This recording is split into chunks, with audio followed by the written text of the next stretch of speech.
Des ouvriers qui jouent avec des chariots élévateurs, un camion-citerne qui s'évade pendant qu'il décharge son carburant, ou encore un livreur un peu trop pressé.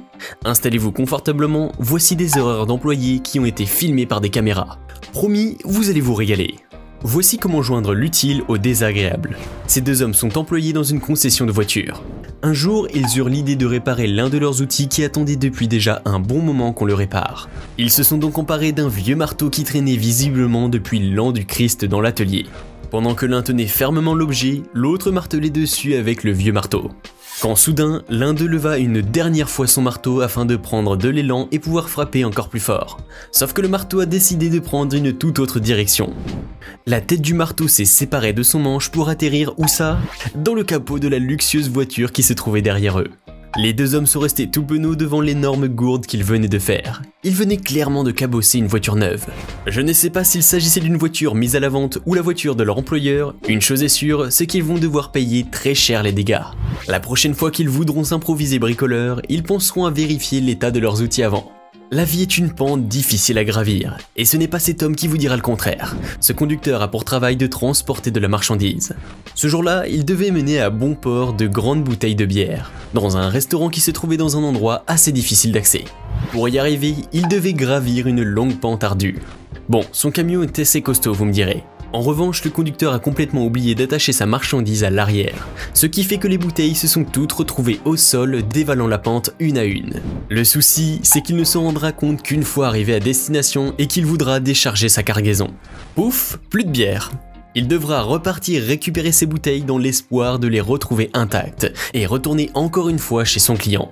Et pire encore, s'il ne les retrouve pas, il devra non seulement les payer de sa propre poche, mais en plus en acheter de nouvelles pour le client. Mais ce qui est sûr au moins, c'est qu'il aura appris la leçon. Toujours mettre la ceinture de sécurité, même pour les bières. Dans une usine, deux employés chargés de conduire des chariots élévateurs avaient fini leur journée de travail. Et pour décompresser et dégager tout le stress qu'ils avaient accumulé durant la journée, ils ont voulu jouer à un jeu. Le principe était que l'un élève un chariot avec son propre chariot élévateur, et le passe directement à son collègue qui devra l'intercepter avec son chariot élévateur. Oui, je sais, il y a trop de chariots élévateurs dans l'affaire, et c'est bien ça le problème. Car en voulant récupérer le chariot, le second employé n'a pas bien su le faire, et l'a fait tomber par terre. Le chariot s'est donc retrouvé en miettes au sol, tandis que les deux employés étaient sur le point de perdre l'équilibre et de tomber avec leur machine. Par contre, ce qu'ils ont sûrement dû perdre, c'est leur boulot. Car devoir rembourser un chariot élévateur, ça doit quand même coûter bonbon. D'ailleurs, ce ne serait pas leur employeur que je vois arriver au loin? Eux qui passaient leur temps à élever la marchandise et qui rêvaient de s'émanciper, les voici donc bien mis à terre. Deux employés travaillant dans une société de transport de matériel de construction avaient pour mission de transporter d'immenses plaques de verre. Arrivés à destination, ils ont voulu les décharger du camion. Alors ils se sont mis derrière, ont défait les cordes qui les maintenaient en sécurité, mais les ont malheureusement lâchées toutes les deux au même moment, alors qu'il n'y avait personne pour les réceptionner en bas. Résultat des courses, les immenses plaques de verre destinées à habiller la façade d'un immeuble se sont retrouvées en mille éclats. Et leur rêve aussi, car après ça, il serait étonnant qu'ils retrouvent un autre travail. Ils apprendront à faire plus attention la prochaine fois. Un conducteur de camion était en train de transporter des pots de peinture à bord de son camion. Quand, au milieu du trajet, en voulant passer par un chemin parsemé de trous, les centaines de pots à l'arrière se sont tous écroulés et certains d'entre eux se sont carrément ouverts. Alors, sentant une odeur forte submerger l'intérieur du camion, le conducteur s'est arrêté en plein milieu de la route pour vérifier l'état de sa marchandise. Il s'est rendu compte que des litres entiers de peinture blanche s'écoulaient de l'arrière du camion. Alors, pour essayer de sauver les meubles, il a fait appel à ses collègues et ont tous eu l'ingénieuse idée de récupérer les centaines de litres qui s'évadaient du camion en se servant de quelques seaux vides qui se trouvaient dans le camion. Ils étaient si alarmés et voulaient à tout prix amoindrir au maximum les pertes qu'ils ne se sont pas rendus compte que la situation en était ridicule et que cela ne servait à rien. Cette solution va malheureusement les fatiguer, d'autant plus qu'ils n'arriveront pas à sauver grand chose et c'est le conducteur qui paiera les pots cassés.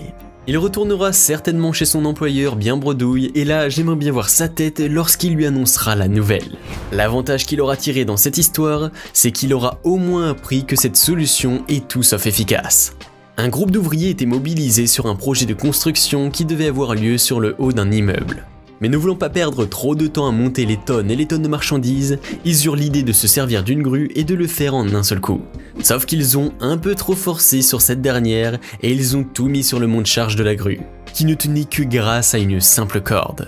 Étant trop fragile pour supporter autant de poids, la corde a cédé sous le poids titanesque des matériaux de construction, à savoir le béton, les briques, le ciment, etc. Elle a cédé pile au moment où la charge se trouvait au-dessus d'une voiture. Inutile de préciser l'état dans lequel s'est retrouvée la voiture. Si l'on peut la qualifier de voiture puisqu'elle a fini en un tas de ferraille, au vrai sens du terme cette fois. Quant au matériel qui transportait dans la grue, il s'est retrouvé lui aussi en miettes. Ils ont donc doublement perdu, et la voiture et le matériel. Alors qu'au départ, ils avaient pour projet de construire. Ils ont fini par tout détruire. C'est assez ballot. 3 hommes étant chargés de transporter de la marchandise spécialement pour des travaux de construction devaient décharger leur camion d'un énorme cylindre de béton. Mais étant parfaitement conscients que le cylindre pouvait se briser et ne possédant rien qui puisse faire que le cylindre roulerait jusqu'en bas, ils décidèrent de placer 2 pneus afin de soi-disant amortir sa descente. Pendant que 2 d'entre eux dirigeaient le cylindre vers la sortie du camion, le 3e s'apprêtait à l'intercepter tout en essayant tant bien que mal d'amortir la vitesse. L'idée était peut-être bonne, mais pas assez. Oui, le cylindre est tombé, mais la descente ne s'est pas du tout passée comme prévu. Car en le lâchant dans le vide en direction des pneus, le cylindre s'est complètement ouvert en deux en atterrissant sur les pneus. Je me demande d'ailleurs ce que ça aurait été s'il n'y avait pas ces pneus.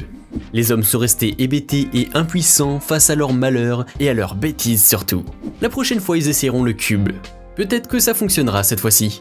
Cet homme travaillant comme maçon sur le projet d'une maison avait pour tâche de construire un mur, la base pour un maçon. Mais ce jour-là, il a décidé de changer de méthode et de laisser parler sa créativité. C'est vrai que pour construire un mur droit, il n'y a pas besoin de faire 5 ans d'études, mais il faut un minimum de savoir-faire. Lui a décidé tout simplement de monter le mur uniquement en se servant de ses mains. Et une taloche quand même. Il a superposé des briques et les a assemblées avec du ciment, sans avoir pris aucune mesure, ni en se servant de niveau à bulles pour vérifier la verticalité et la droiture du mur. Le pire c'est qu'il ne se servait que de ses mains pour égaliser et enlever l'excédent de ciment. Résultat, il a bien obtenu un mur comme il le voulait. Mais je ne vous garantis pas qu'il tiendra longtemps, car le mur est complètement penché et tordu. Le souci, c'est dès qu'il finira, il devra le démolir et refaire tout le travail. On lui a dit de construire un mur, et il s'est cru en train de faire un château de sable. Lui, c'est sûr, c'est pas un Polonais. Dans ces images enregistrées par une caméra de station essence, un conducteur de camion-citerne est arrivé à la station afin d'y décharger sa cargaison. Il a donc stationné son véhicule et est descendu afin de pouvoir relier le tuyau au sol. Le camion a commencé à rouler et à débouler le sol qui était légèrement en pente.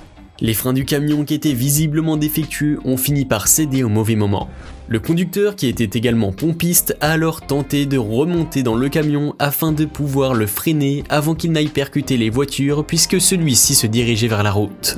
Le conducteur a heureusement pu freiner l'engin avant qu'il ne cause d'autres accidents plus graves. En revanche, le camion s'est tellement éloigné que le tuyau qui les reliait au sol avait cédé lui aussi. Et toutes les centaines de litres de carburant se sont déversés par terre. Et le pire, c'est qu'en descendant, le camion a une nouvelle fois cédé et a continué sa course pour percuter la station de tramway qui se trouvait en face de lui. Le conducteur a dû se faire passer un de ses savons.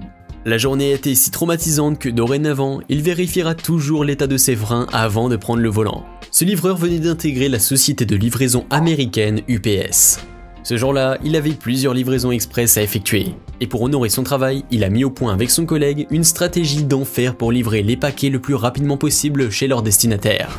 Ainsi, leur plan était qu'à chaque fois qu'ils arrivaient devant la porte d'un destinataire, ils descendaient en courant pendant que le conducteur continuait à rouler en le suivant. Cela lui permettrait de remonter rapidement sans que le véhicule ne s'arrête.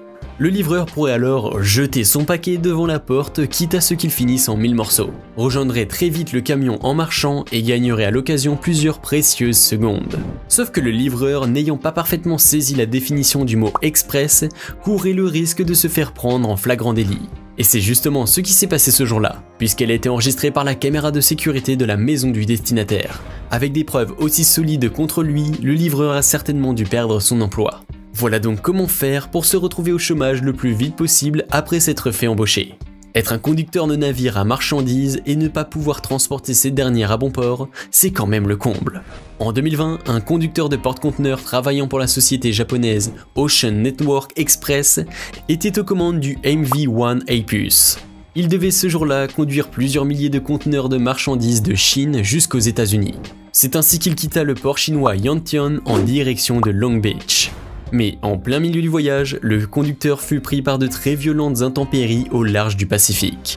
Le capitaine, soutenu par son armateur, explique que le porte-conteneur a rencontré de très fortes intempéries et qu'il a perdu à l'occasion des sections de son chargement. Les conteneurs sont tombés à environ 2900 km marins au nord-ouest de Hawaï. Au total, près de 1800 conteneurs seraient tombés à l'eau. Et pas que ça d'ailleurs, car même la carrière du pauvre capitaine a dû également tomber à l'eau puisqu'il a forcément dû rendre les comptes et assumer une part de responsabilité dans ce qui s'est passé, bien que ce soit causé par la météo. Le capitaine a finalement reçu l'ordre de dévier sa trajectoire et de prendre la direction de Kobe au Japon. Lui qui ne voulait faire que son boulot s'est retrouvé noyé dans les problèmes. Alors, laquelle de ces séquences trouvez-vous la plus drôle? Vous est-il déjà arrivé des choses semblables dans votre lieu de travail? Racontez-nous dans les commentaires. Et si cette vidéo vous plaît, n'oubliez pas de mettre un pouce bleu, de vous abonner à la chaîne et d'activer la cloche pour recevoir toutes les notifications et ne rien manquer de nos prochains contenus.